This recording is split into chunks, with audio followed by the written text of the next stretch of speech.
ዓለምን የለወጠ ታሪክ የተጀመረው በታላቅ ቤተ መንግስት ሳይሆን ተስፋ በቆረጡ ጥንዶች ጸሎትና በአንድ ድንቅ ህልም ነበር። ብዙዎቻችን ስለ ቅድስት ድንግል ማርያም እናውቃለን።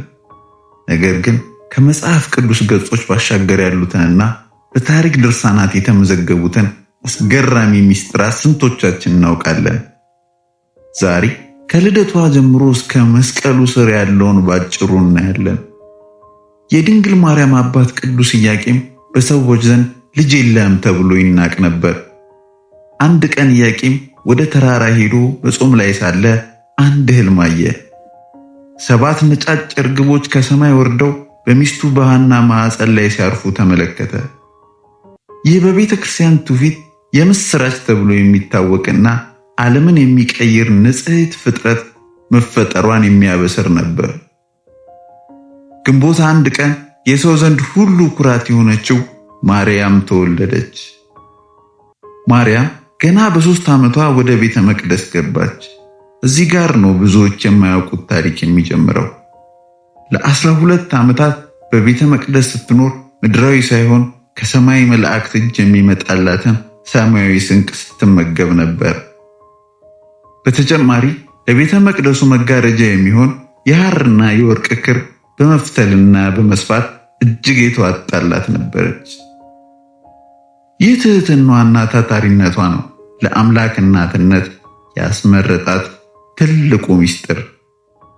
በ15 ዓመቷ የእግዚአብሔር መልአክ ታላቅ ብስራትን አበሰራት። ዓለም ያልቻለውን በማኅፀንሽ ትሸከሚያለሽ፣ እነሆ ፈጣሪሽን ትወልጃለሽ አላት።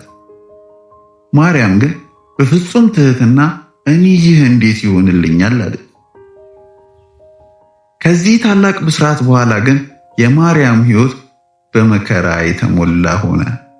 ሄሮድስ ሕፃን ለመግደል ሲነሳ ወደ ግብጽ ተሰደዱ።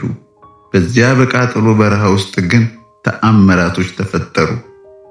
እናታችን ማርያም ደክሟት ጥላ በፈለገችበት ጊዜ የደረቁ የቪላ ዛፎች ቅጠል አውጥተው ከፀሐዩ ይጋርዷት ነበር። ሕፃኑ ኢየሱስ ጥማት ሲጠናበት ድንጋዮች ተሰንጥቀው የምንጭ ውሃን ያፈልቁ ነበር።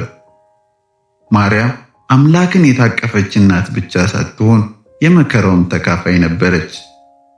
በቃና ዘገሊላ ሰርግ ላይ ወይን ጠጅ የላቸውም ብላ ልጇን ተአምር እንዲያደርግ የለመነች እናት በጎልጎታ መስቀል ስርም አብረው ነበረች። ለእናት ልጅ ሲሰቀል ማየት እንዴት ያማል!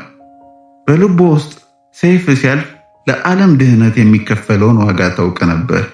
በመስቀል ላይ ሆኖ እነሆ ልጅሽ ብሎ እኛን ለሷ አደራ ሰጠን። የድንግል ማርያም ሕይወት የተአምራት ብቻ ሳይሆን የጽናትና የትህትና የጥልቅ ፍቅር ታሪክ ነው። ዛሬም ድረስ በሚሊዮኖች ልብ ውስጥ እናት ሆና የምትኖረውም ለዚህ ነው።